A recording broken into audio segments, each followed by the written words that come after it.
Amahoro y'Imana ku bakunzi muri ko muradukurikirana muri no mwanya. Iyi ni Nierido 257 kuri micro uri kumwe na Queen Audience, nkaba ndi kumwe na Shadrack Kamangila, the guy from Burundi, East Africa. Hala. Ndi kumwe na Shadrack Kamangila nkuko yabibariye. Ndabibutse kandi ndi Queen Audience. Uno munsi tugiye kuganira Shadrack Kamangila kintu kijanye n'amasaha yo kuvyuka. Hari abantu bavuga yuko iyo uryamye iyo uvyutse kare ngo wirirwa ufise inguvu nyinshi, ibintu byose bikorana umwete kandi bikora neza.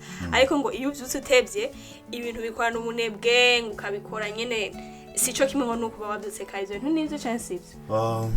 Ibyo bintu biratandukanye. Je numva kira umuntu wese yo kwishura ku ruhande rw'iwe. Okay, wewe bigenda gute? Ku ruhande abantu kwanza ndamanza ndabwira n'abandi bantu muri rusange. Banza wivugire wewe. Hari abantu umurango kuri baba ari joro. So biratandukanye. Hari abantu bakora ijoro, hari abantu bakora umurango. Revye biratandukanye. Haro n'abandi bantu bivanye n'akazi n'amasaha bakora. Bashaka kuvyuka kare. Hari nk'umuntu akazi kiwe gahera saa 10 z'igitondo. Ariho gahera cyangwa gahera? Ariho gahera. Ariho hahereza ibikorwa. None umuntu acavyuka kare meze gute? Kuvyuka kare ko ni saa 8 saa 9. Ariko mu bisanzwe majambo make nk'abantu tukiri kwishura. Ubundi bwo kwishura batwigishije ibintu vyiza, ariko ntibatubwiye ivyo arivyo.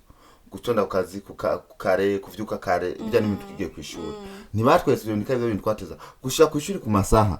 Ni ibintu bidutegura kugeza ko no muri kazoza ukazayamenya ati ntigeza kuba ku masaha neza kumenya kuri kandi mu gitondo. Ha mudafise icukorana like udafise akazi, udafise aho uzindukira ubuja. Ariko imisi yose muri kamere ku muntu naho udafise akazi naho udafise icukora urakwiye gutegura ibintu tugeza gukora guhera mu gitondo. Nugiye kuvyuka saa 8 gukata akazi office. Ugiye kuvyuka saa 8 kubera waraye urushe, waraye mu kazi cyane ariho gushika muhira. Mugabo utaraye ku kazi ukawajyamye kare, ni vyiza kuryama kare ku magara y'umuntu bwa mbere. Ni vyiza kuvyuka kare ku magara y'umuntu.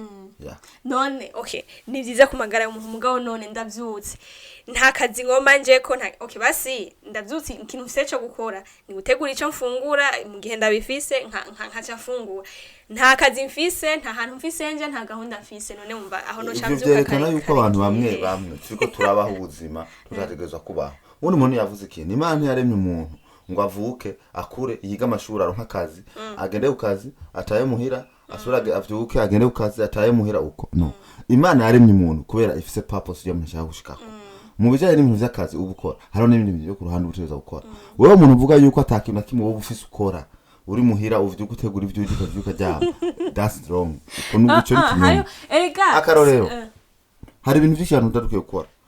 Aho ni bavuze umwanya wo kumviza amakuru, ntavuze umwanya wo gukurikirana ibiganiro ku maradiyo atandukanye kugira wige, ntavuze umwanya wo gusoma ibitabo, ntavuze umwanya wo gusenga, umwanya wo gukora sport, umwanya wumviriza amakuru nimba ari urabyumviriza andi masaha wazutse mu gutabanje kuzinduka. Hari ibintu ariko bumviriza mu gitondo, hari amasiporo akugwa mu gitondo. Nk'abantu bamwe bagomba kubaho ubuzima bwiza, nk'abantu bakire bajene cyane cyo twabahanura kuzindukira mu ikarashishi n'ibintu byiza.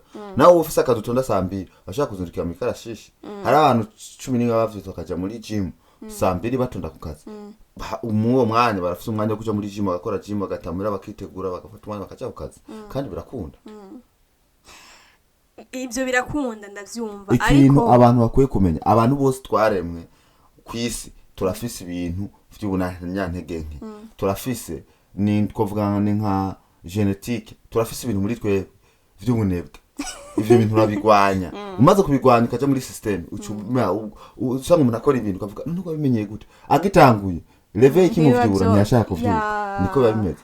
Rero uri kwavuga ngo urumva ngo je mubyuka mu gitondo ngategura icyo ngaca nica. Hani leve ikuvyura ukaciza ibinjiro gazita.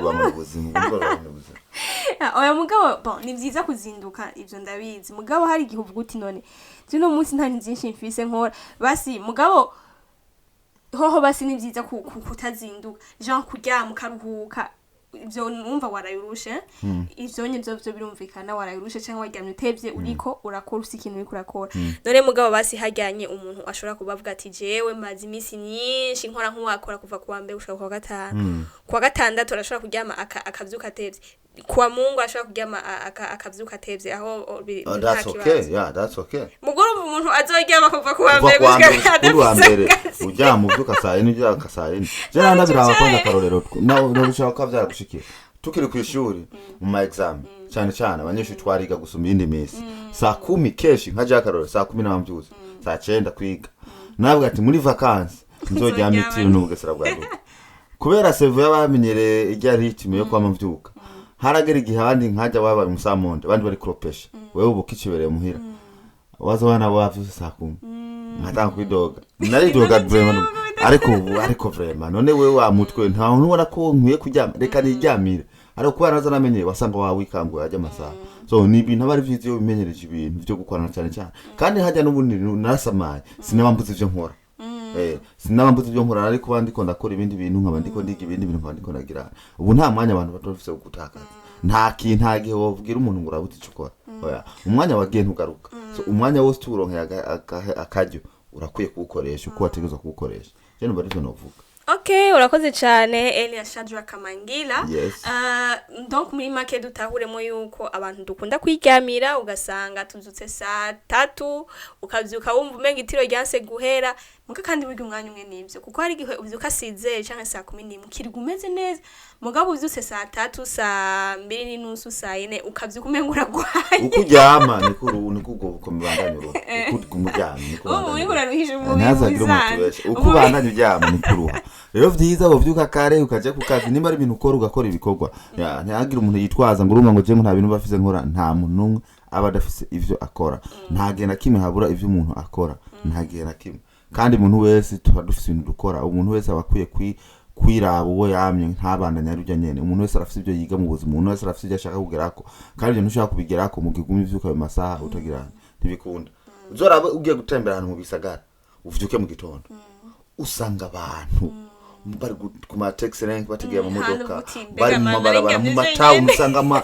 kimva none baka yisi twe twabahe you understand ya abantu baragira barakora rero abantu bashikira ku bintu gatanga kuvuga nakabi no ikora ya mugare numva nk'abantu tudafise akazi turakwiye kuca turaba tukagira novuga style de vie tukazinduka nkuko yabivuze nimba dushobora gukora sport tugafata umwanya tugasenga kuko ni byiza gusenga imbere y'ikintu cyaco cyose kugira ngo Imana ibije mu bintu byose za gukora hanyuma ugakora sport ukaraba ibyo ukora ugakora isuku ukagira iki ibyo biheze atakindi ufise uja gukora cyangwa atagahunda ufise ugenda ko urashobora no gusoma igitabo mbega kura habici bindi suje kufata umwanya urana kugiye kuntu abantu bafata bakasoma ibitabo uwundi acha afata umwanya karaba nk'amafilme cyangwa karaba ama documentaire cyangwa karaba iki ama documentaire nivyo uburore burahari butandukanye hari film uraba akaba ari entertainer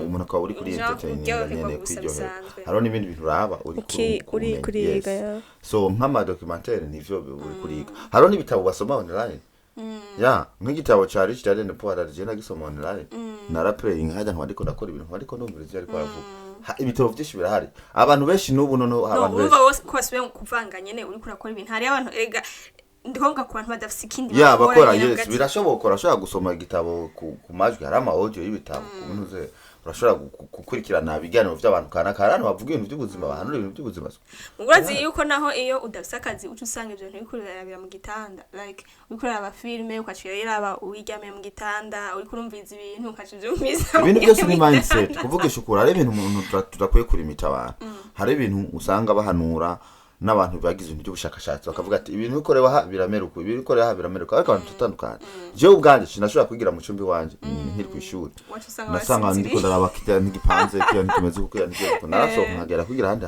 ariko hari undi muntu akubwira ati je sishoka mu cyumbi wanje nige mu cyumbi wanje biba perfect so abantu tutandukanye hamwe nashaka kurabira ku gitanda ibintu umuntu akabitaho hamwe nashaka kurabira ku bintu je nk'ubu ibitabo biya bintu bavanga bitabo ngo software copy ngo no gusomera muri telefone muri laptop ndiko nabesha ufise hard copy nho nsoma nho nawo abantu turagize tubatandukanye umuntu wese mu nzira yiwe ntucikoresha izanzira uzi kuri wiki mu kwiyorohereza mu kwinezeza no kugira niba gusanga wasize ubuti nako nta muntu umwe muko murarabana mu bintu by'ubuzima uri kuratubesha twebwe uri kuribesha wowe cyane gusumba ya okay tugushimira cyane Elias Shadrack Kamangila kubyumviro utanze no kumpanura uduhaye twego ndukunda kuryama nawe ntwabeshisha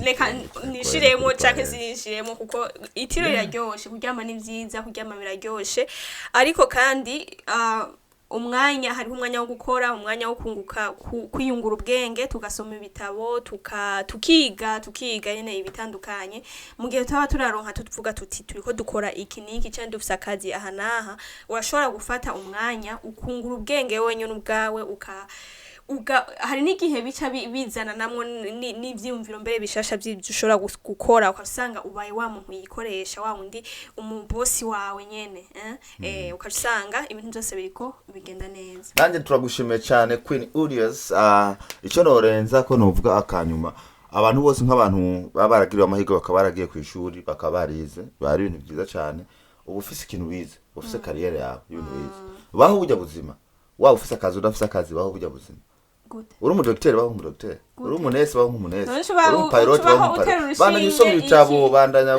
wivugurura muri bijya career yawe ibintu bishasha biguma biza ikibazo nuko ushobora kuvuga uti none ibintu bishasha bigume biza ndabikoresha ikindabijane he okay none umuntu nk'akarore nk'umuntu yize ubuganga imisi yose abantu babazi ko yize ubuganga bazoguma baza muganga mirewe uko bimeze uko none ucu bica bigenda gute utegerezwa kwa abantu bose none mu bintu byose wiza abantu babazi ko nakayize ibi bafite ubuntu ati ni wagwaruza zo mwire no kugira publicité turatukuze nk'uje hari umugenzi wanje telefone yononekanye namubwira ati hari nk'umuntu ikintu kigize kibazo cya computer cyangwa ati kuko nivyo bintu aceshwe nibyo nakurikira rero biraba abantu bara disappointed iyo bakurondeye bagasanga ibyo nta kintu kimwe bigize ko baravugana ugasanga uvuga ati ndombe bashaka geneze kwesa zagenze gute uyu muntu ugasanga y'abantu imyaka iheze yes umubwira ati we wiziki ngwe guruva ugasanga umuntu yizi kirundi umwaje ati ari mivugira ingaye mu kirundi ntayo nzi nuko ntayo nibuka turabashimiye cyane mwese mwadukurikiranye iyi ni Indo 257 twibutsa kuga subscribe mwongere musangize ino channel yacu abagenzi banyu kugira ngo tubandaye tunezerwe ibiganiro biza biracako ni ibiganiro byinshi amafilme menshi muryoherwe cyane murakoze cyane nawe utaha bye bye hello